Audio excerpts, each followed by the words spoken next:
اور اللہ نے فرمایا مجھے میری عزت کی قسم جنت الفردوس میں بخیل داخل نہیں ہو سکتا. اور اللہ شیطان کہتا ہے کہ مجھے عبادت گزار بخیل سے کبھی ڈر نہیں لگا کہ اس کا بخل اسے ضرور جہنم میں پھینکے گا. نافرمان سخی سے ہر وقت ڈرتا رہتا ہوں کہ اس کی سخاوت کب اسے جنت میں پہنچاتی. اپنے سامری کا نام تو سنا ہوا ہے، قرآن میں بھی ہے، جس نے موسیٰ علیہ السلام کی قوم کو گائے کے بچے کی پوجا پہ لگا دیا، بچڑے کی. اللہ نے کہا سب کو قتل کرو، سارے پکڑے گئے، قتل کیے گئے. سامری بھی آ گیا، موسیٰ علیہ السلام نے کہا قتل کرو، جبریل آ گیا. موسیٰ، اللہ تعالیٰ کہہ رہے ہیں اسے قتل نہ کرو، یہ اپنی موت آپ مرے گا. تو موسیٰ علیہ السلام کہنے لگے جو سارے کفر کا سبب بنا اسے کیوں چھوڑ رہے ہیں؟ تو اللہ تعالیٰ نے کہا سخی ہے، سخی کو قتل کرنا مجھے اچھا نہیں لگتا، چھوڑ دو، اپنی موت آپ مر جائے گا. کافر کو سخاوت قتل سے بچا گئی. جب ایمان والا کوئی مرد عورت سخی ہوگا تو اللہ کی بارگاہ میں کیسے اونچے مرتبے لے کر جائیں.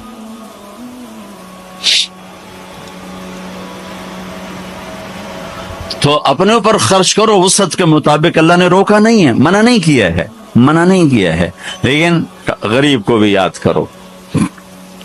زکوٰۃ کو فرض قرار دیا اور آپ نے فرمایا جس نے مزدور سے کام لیا اور اس کو مزدوری نہ دی، یہ تمہارے کراچی میں ہر وقت ہو رہا ہے، ہر جگہ ہو رہا ہے.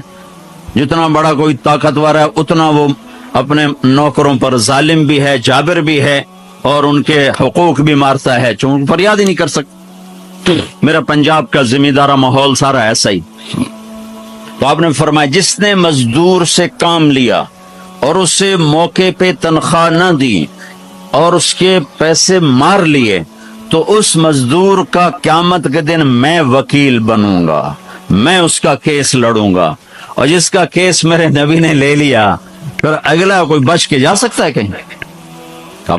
مزدور کا پسینہ خشک ہونے سے پہلے اس کے ہاتھ میں پیسے پکڑا دو. پھر مزدور سے فرمایا، یعنی دونوں طرف کا خوبصورت، کیا دین خوبصورت ہے کہ جو اپنے مالک کی نوکری بھی پوری دیانتداری سے کرے اور اللہ کی بندگی بھی دیانتداری سے کرے تو اسے ہر کام پہ دگنا اجر ملے گا، دگنا. یعنی میں ایک نماز پڑھتا ہوں میری 10 ہیں، اس کی 20 ہوں گی. میں ایک روزہ رکھتا ہوں میرا 1 ہے، اس کے 2 ہوں گے. میں ایک قرآن ختم کرتا ہوں میرا 1 ہے، اس کے 2 ہوں گے. ایک طرف اپنے مالک کے ساتھ دیانتداری سے نوکری کر رہا ہے اور ایک طرف اپنے اللہ کے ساتھ دیانتداری سے بندگی کر رہا ہے، دگنا اجر ہو جائے گا. تو مال خرچ کرنا یہ تیسری بنیاد. چوتھی بنیاد ہے روزہ. لا الہ الا اللہ یہ کلمہ تعارف ہے، کلمہ معرفت ہے. نماز اس تعارف کو محبت میں بدلنے کا ذریعہ ہے. زکوٰۃ، لا الہ الا اللہ یہ تعارف ہے. نماز یہ تعلق پیدا کرتی ہے، زکوٰۃ یہ محبت پیدا کرتی ہے، اور روزہ یہ عشق پیدا کرتا ہے. یہ یوں ترتیب چل رہی ہے. ایسے سے ایک دم حج پہ ہم چڑھ جاتے ہیں، یہ پچھلی سیڑھیاں طے نہیں کرتے، جیسے جاتے ہیں ویسے ہی واپس آ جاتے. تو لا الہ الا اللہ محمد رسول اللہ یہ تعارف کا کلمہ ہے. تعارف ہو رہا ہے، پہچان ہو رہی.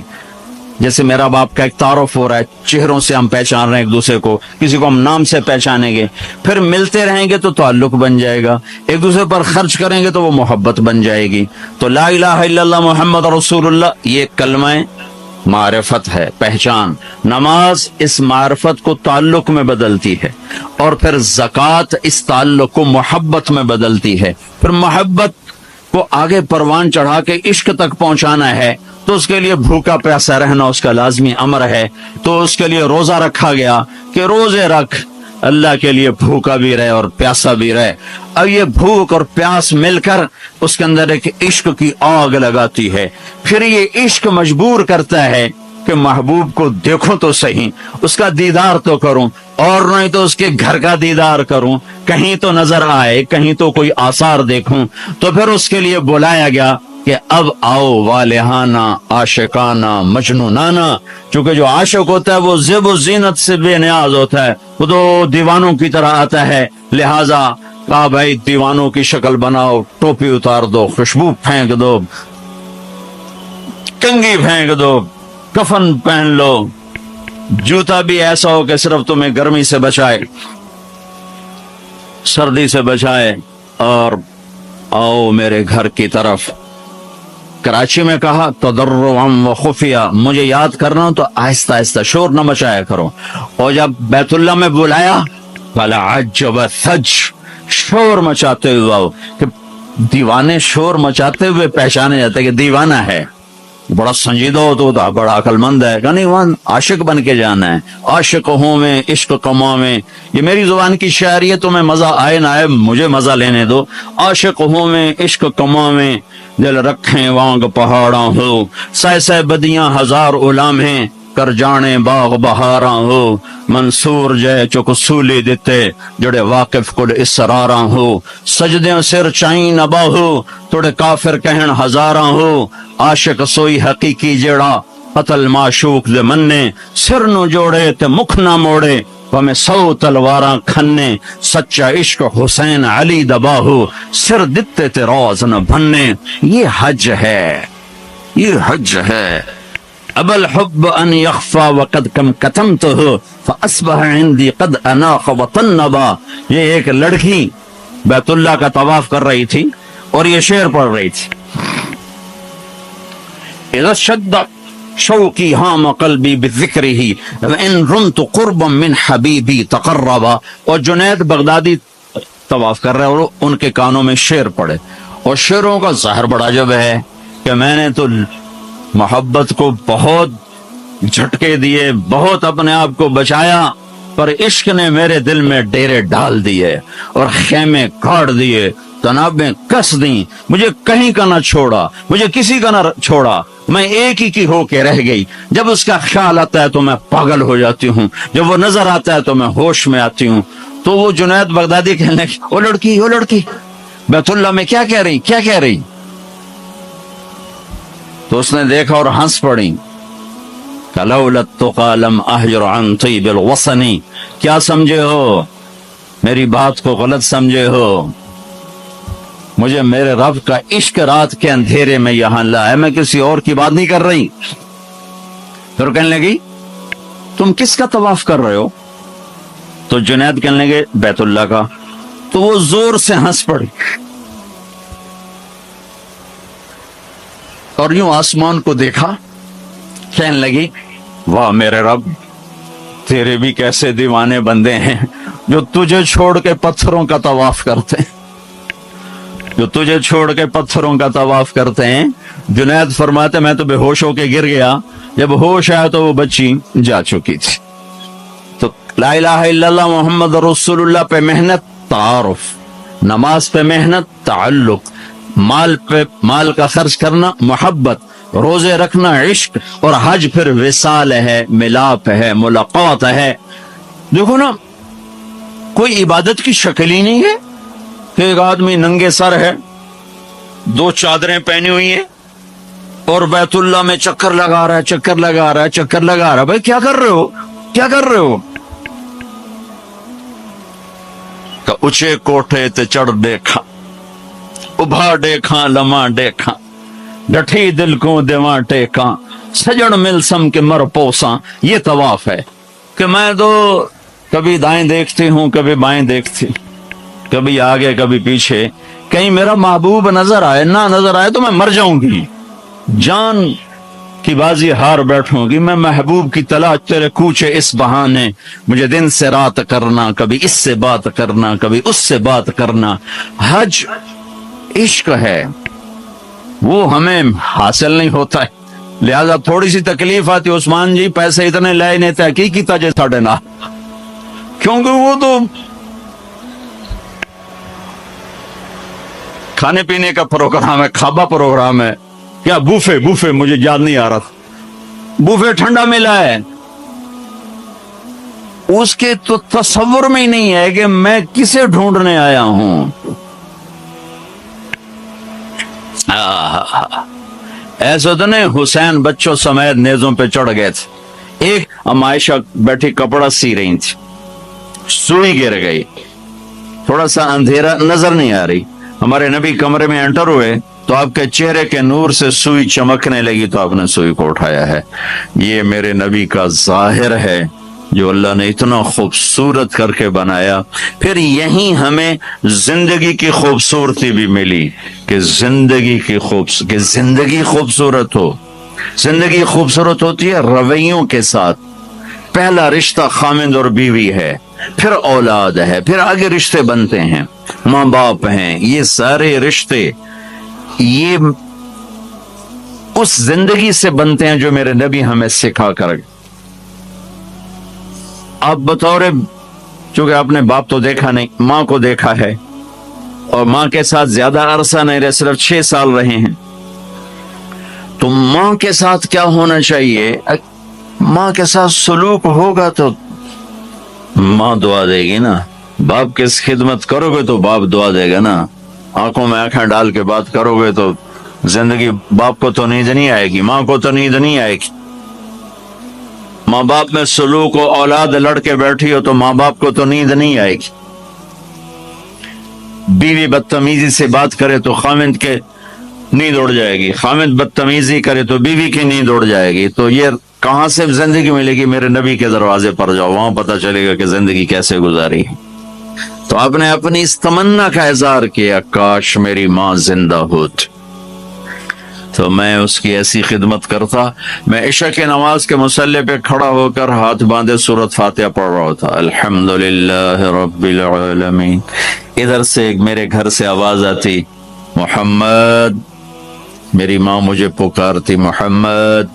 تو میں نماز توڑ کے کہتا لبیک یا اماں, ماں جی میں حاضر ہوں, ماں جی میں حاضر ہوں. زندگی کو خوبصورت بنانے کا ماں باپ کے لیے طریقہ کہ اولاد ماں باپ کی آنکھوں کی ٹھنڈک بنے.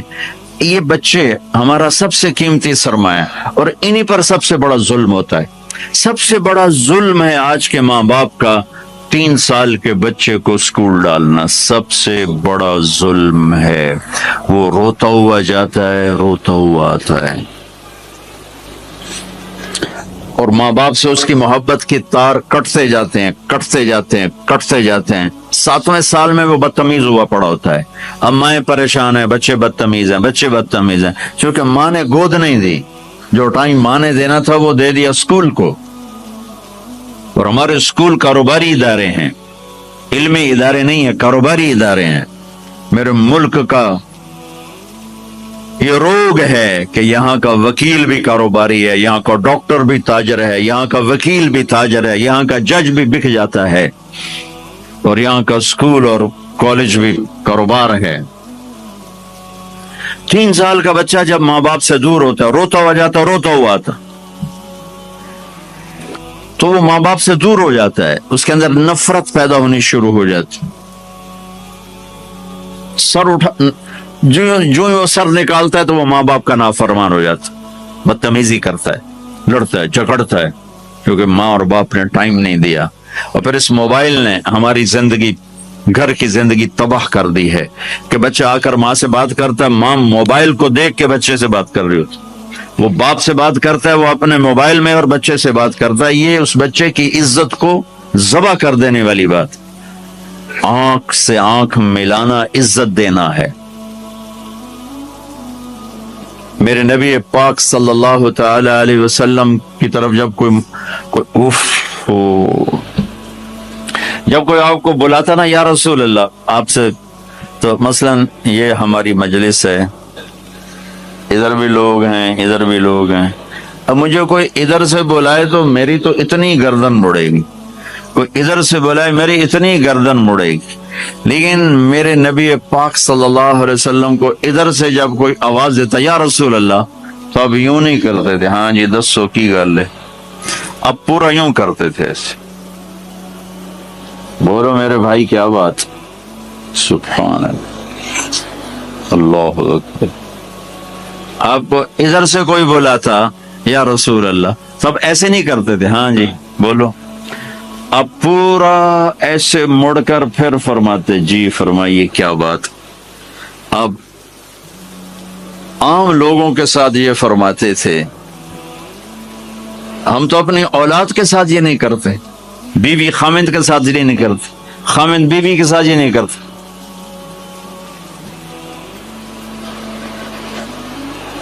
تو وہ ایک گیپ پیدا ہو جاتا ہے, ایک فاصلہ پیدا ہو جاتا ہے.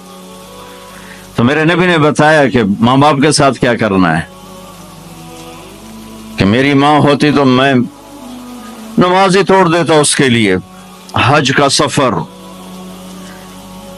70,000 کا مجمع تقریباً جمع ہو چکا ہے اب وہاں پہنچتے پہنچتے, اور آپ ایک دم اونٹنے کا رخ موڑا پہاڑوں میں چلے گئے. میری زندگی سفروں میں گزری ہے, ان میں خوبصورت ترین سفر میرا وہ ہے جو میں نے حضرت اماں آمنہ کی قبر پہ حاضری تھی, پہاڑوں کے اندر. آپ اندر تشریف لے گئے, مجمع بھی ساتھ ہو گیا, کدھر جا رہے ہیں؟ اونٹنی کو بٹھایا, پہاڑ ہے کوئی 40-50 فٹ اونچا, اس کے اوپر قدرتی ایسے ایک پلین بنا ہوا ہے جیسے اللہ نے پہلے سے سنبھال کے رکھا ہوا. اب تو انہوں نے قبر کا نشان مٹا دیا ہے. تو ماں کی قبر کے سرہانے تشریف لے گئے اور گھٹنے اٹھائے, ہاتھ یہاں رکھے اور سر گھٹنوں میں دیا ایسے. یہ پوزیشن ہے چھوٹے بچے کے رونے کی. جب وہ رونا چاہتا ہے تو پھر اپنے پاؤں اٹھا کر یوں کر دیتا. پھر اس کے بعد آپ ایک معصوم بچے کی طرح روئے, اور اتنا روئے کہ آپ کی ساری داڑھی آنسوں سے تر ہو گیا, آپ کا احرام تر ہو گیا, اور اپریل کی دھوپ تھی. اور آپ نے فرمایا میں آج رات یہیں قیام کروں گا. میں وہاں گیا ہوں, وہاں 2 آدمی نہیں ٹھہر سکتے. میرے نبی نے کہا میں یہیں ٹھہروں گا. آگے کوئی 6-7 میل دور انتظام تھا حاجیوں کے اس قافلے کے ٹھہرنے کا. کچھ لوگ چلے گئے ہوں گے, لیکن آپ نے وہ رات اپنی ماں کے سرہانے گزاری. اور میں جب وہاں پہنچا تو مجھے چونکہ سیرت پڑھی تھی تو مجھے چشم تصور میں وہ نظر آ رہا تھا. حضرت آمنہ کی عمر صرف 25 برس تھی اور ہارٹ اٹیک ہوا اچانک, بولا نہیں جا رہا. اور اللہ کے نبی ماں کو دیکھ کے گھبرا رہے ہیں کہ کیا ہوا, 6 سال کا بچہ پہلی موت دیکھ رہا ہے, وہ بھی ماں کی. تو مجھے ہارٹ اٹیک ہوا تو بولا نہیں جاتا, بلا رہے ہیں بولا نہیں جا رہا, آوازیں نہیں نکل رہی. تو بلا رہے ہیں, ام ایمن بھی ساتھ ہے, آواز نہیں نکل رہی. لیکن بجھنے سے پہلے شمع کے جو بھڑکتی ہے 2 لفظ بولے, کل حی میت و کل جدید بال وقد ولدت طہرا. میرے بچے ہر جوانی ڈھلتی ہے اور ہر زندگی موت کا نوالا بنتی ہے. مجھے لگتا ہے میرا وقت آ گیا ہے, لیکن میں ایک ایسے بچے کو چھوڑ کے جا رہی ہوں جو ساری دنیا کو پاک کر دے, پاکیزہ چھوڑ کے جا رہے ہیں. تو پتھروں میں ہی دبایا, کوئی کھودنے کا تو انتظام ہی نہیں تھا. تو جب پہاڑ سے نیچے اترے تو اللہ کے نبی نے ایک دم ہاتھ چھڑایا, دوڑ لگائی اور پھر پہاڑ پہ چڑھ گئے. تو ام ایمن آپ کی ماں ہے, دودھ پلا. 8 عورتوں نے میرے نبی کو دودھ پلا, ان میں ایک ام ایمن بھی. وہ جب پیچھے گئیں تو ایسا منظر تھا جس کو دیکھ کر شاید زمین بھی رو رہی ہوگی اور آسمان بھی اور ابوا کے پہاڑ بھی. آپ ماں کی قبر پر ایسے لپٹے ہوئے تھے, اپنے سینے کو پتھروں کے ساتھ اور یوں دونوں ہاتھوں سے پتھر لیے ہوئے تھے. جب آپ ام ایمن قریب آئیں تو آپ سنا تو آپ فرما رہے تھے, ماں جی آپ کے سوا تو میرا کوئی نہ تھا, آپ بھی مجھے چھوڑ کے چلی گئیں, میرے لیے اب کس کی گود ہے. تو ام ایمن رضی اللہ عنہ نے اٹھانا چاہ کے, بیٹا اٹھو, تو آپ نے انکار کر دیا. تو میں نے کھینچ کے نیچے لائیں اور زبردستی لائیں اور اونٹنی پر بٹھایا. اور آگے 2 راتوں کا سفر تھا, وہ سب میرے نبی کے خاموش آنسوؤں سے آپ کا گریبان تر ہوتا گیا. اور آگے نہ کوئی خالہ ہے, نہ کوئی نہ کوئی اور